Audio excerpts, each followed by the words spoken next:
di pelajaran sejarah Indonesia. Sebelum kita mulai pembelajaran hari ini, kita berdoa semoga ilmu yang kita dapatkan hari ini ya dari pagi sampai nanti sore menjadi ilmu yang bermanfaat. Kenapa kok?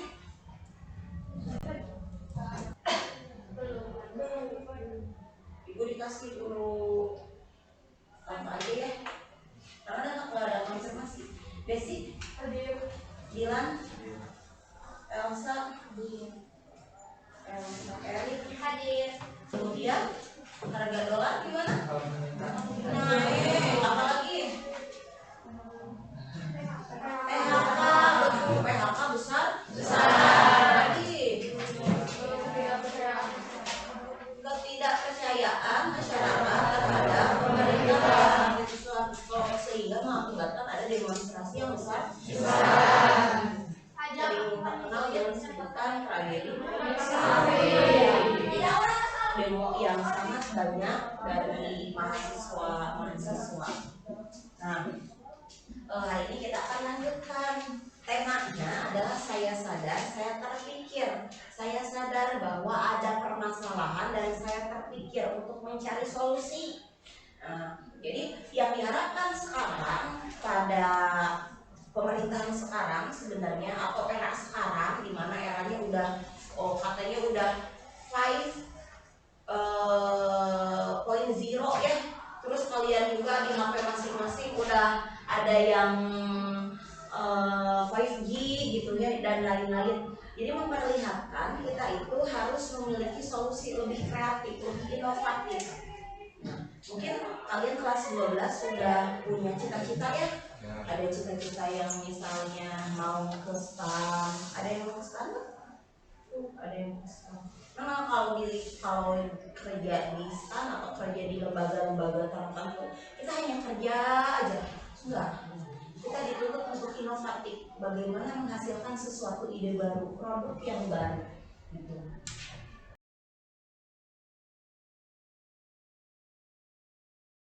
Presiden-presiden kita yang baru-baru, jadi membuat perombakan baru, membuat perubahan baru menuju Indonesia yang lebih maju lagi. Nah, diantaranya yang dilakukan sama B.J. Habibie. Pada saat B.J. Habibie naik menjadi presiden pada saat itu karena Soeharto-nya lengser, kondisinya tidak baik-baik saja. Kalau baik-baik saja enak badanannya, aja gitu. Tapi menganalisis perkembangan kehidupan ekonomi dan keuangan seperti yang sudah Ibu sampaikan Ibu. Kemudian ada undang-undang mengenai perlindungan konsumen dan satu lagi mengenai JPS jaring pengaman finansial. Kelompok 1 adalah JPS, kelompok 2 adalah BPPN, kelompok 3 adalah undang-undang mengenai monopoli. Kelompok 4 adalah undang-undang mengenai perlindungan konsumen. Maka ayeuna cari sesuai dengan kelompoknya masing-masing yang sudah kalian sendiri. Kelompok 1, 2, 3, 4. Kalau ini disimpan di sini berarti kayaknya terlalu kecil. Jadi dibikin kotak seperti ini, nanti kalian, saya sadar dengan adanya JPS ini atau JPS ini apa aja. Sadar JPS itu apa? Undang-undang perlindungan konsumen itu apa sih? Naon eusina? Bingung kan? Dia melindungi dari apa?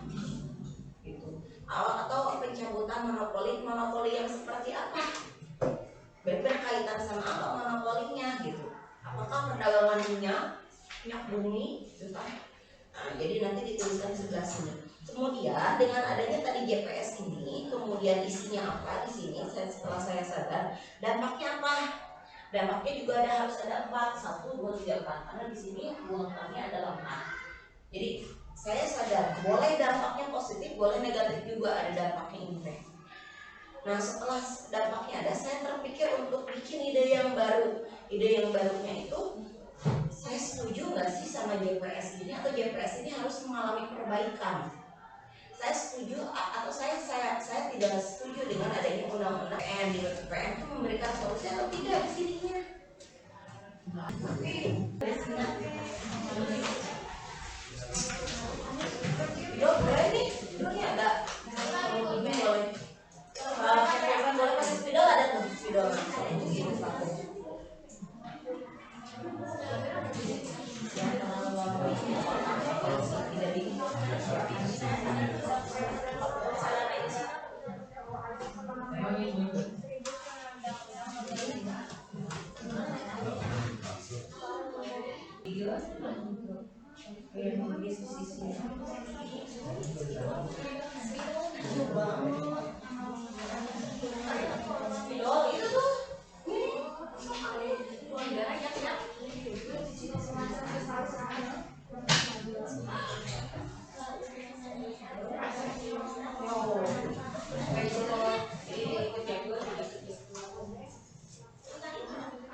jadi bahan makanan kalau seperti itu karena ada regulasi.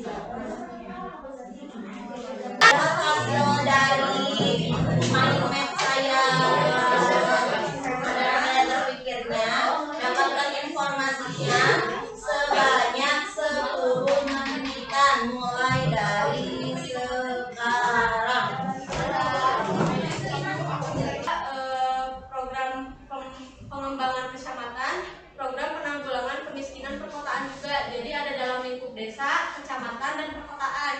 Nah, untuk dampak dari JPS ini, diantaranya ada siswa dari masyarakat miskin dapat melanjutkan sekolah. Seperti di bidang pendidikan tadi, kan ada bantuan untuk mengurangi angka putus sekolah. Jadi kayak diberi bantuan dan bantuan prasarana juga di tiap-tiap sekolah di desa tertinggal.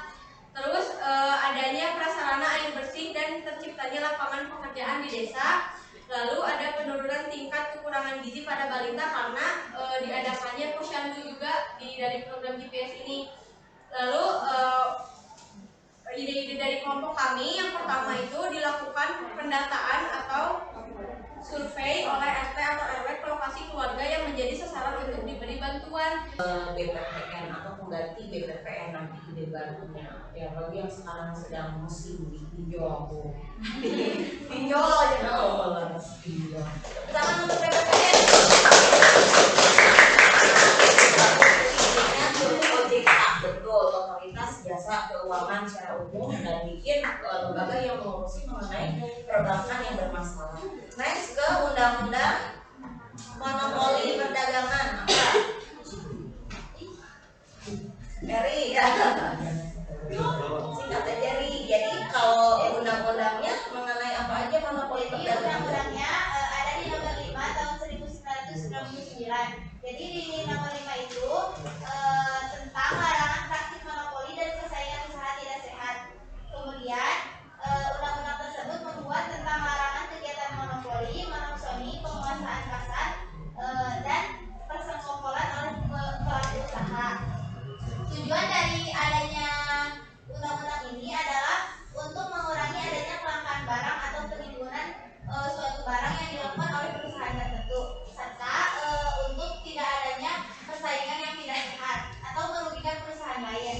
Kemudian dengan adanya Undang-Undang Nomor 5 Tahun 1999 ini berdampak, yaitu dampaknya pelaku usaha tidak diperbolehkan menjalankan usaha tidak baik atau merugikan perusahaan lain. Selain itu juga tidak ada peristiwa kelangkaan suatu barang atau penimbunan barang seperti yang terjadi pada krisis moneter, yaitu kelangkaan minyak Tanah ya. tanah. Kemudian saya terpikir bahwa menurut kelompok kami dengan adanya undang-undang tersebut berdampak baik. Kemudian ide baru untuk mencapai tujuan dari undang-undang tersebut yaitu dengan dikenakannya pajak sesuai jumlah barang oleh perusahaan, bukan dilihat dari status sosialnya atau status perusahaan tersebut. Kemudian untuk mengurangi adanya penimbunan barang, maka harus ada aturan hukum yang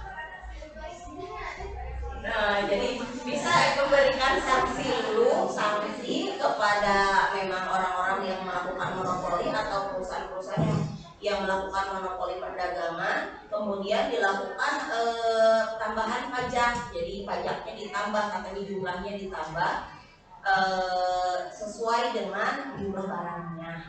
Jadi nanti mungkin akan dicari lagi persen. Itu mungkin yang kita soroti adalah jangan sampai adanya monopoli perdagangan. Kita belajar sejarah, terdapat undang-undang tentang pembatasan monopoli perdagangan, nggak boleh jadi monopoli perdagangan. Karena apa? Nanti bisa mengakibatkan kelangkaan barang, harganya jadi naik. Nah itu akibatnya.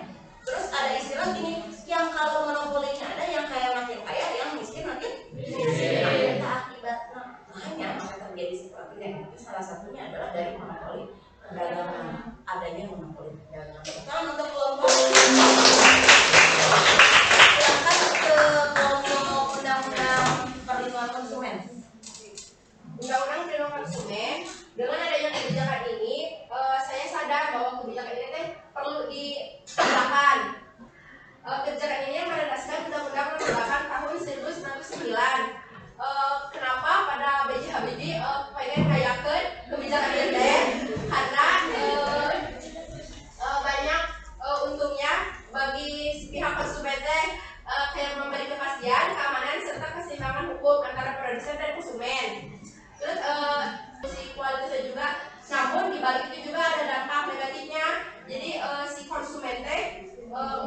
tidur. Kayak misalnya si udah beli barang, si barang itu teh rusak sama dianya gitu, tapi karena adanya kebijakan ini kayak dia tuh merasa ada kebijakan ini, jadi ada ini ya, gitu. Terus saya terpikir dengan adanya kebijakan ini bisa ada beberapa upaya, ya antaranya pihak pemerintah menekankan kepada produsen atau penjual untuk menerapkan kebijakan ini dengan cara menyediakan outline, kayak kasih tahu kayak spanduk atau gitu pemerintah ya, jadi si produsen itu harus menerapkan kebijakan ini kayak bisa dengan cara media berupa poster, spanduk dan lain-lain yang berisi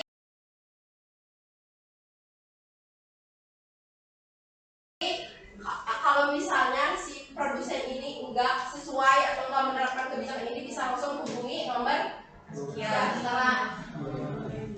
Oke, bagus ya untuk undang-undang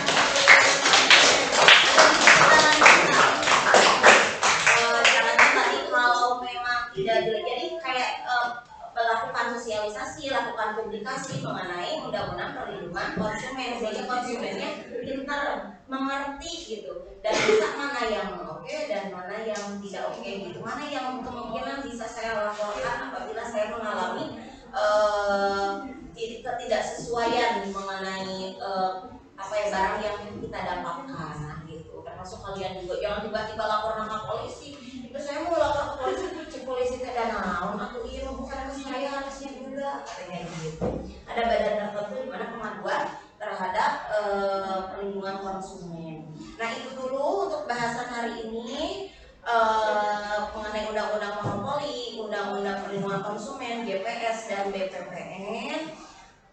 Ibu cukupkan, sudah bel, nanti kalian tinggal istirahat.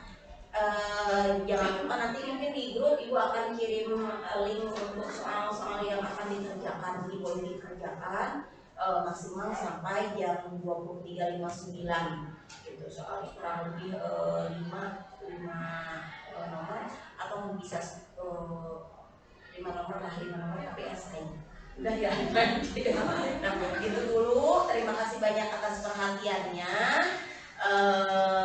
semoga menjadi ilmu yang bermanfaat. Assalamualaikum warahmatullahi wabarakatuh. Waalaikumsalam warahmatullahi wabarakatuh. Minggu depan minggu depan mungkin kita masih di kelompok yang sama, hanya saja nanti kita akan membuat produk leaflet jadi secara digital mengenai kehidupan politik pada masa Orde Baru, pada masa reformasi. Jadi nanti ibu akan kirim juga mengenai bahan ajarnya. Nah itu untuk mind mapnya silahkan untuk dikumpulkan sebelah sini ya. Nanti kita kelompoknya. Nah,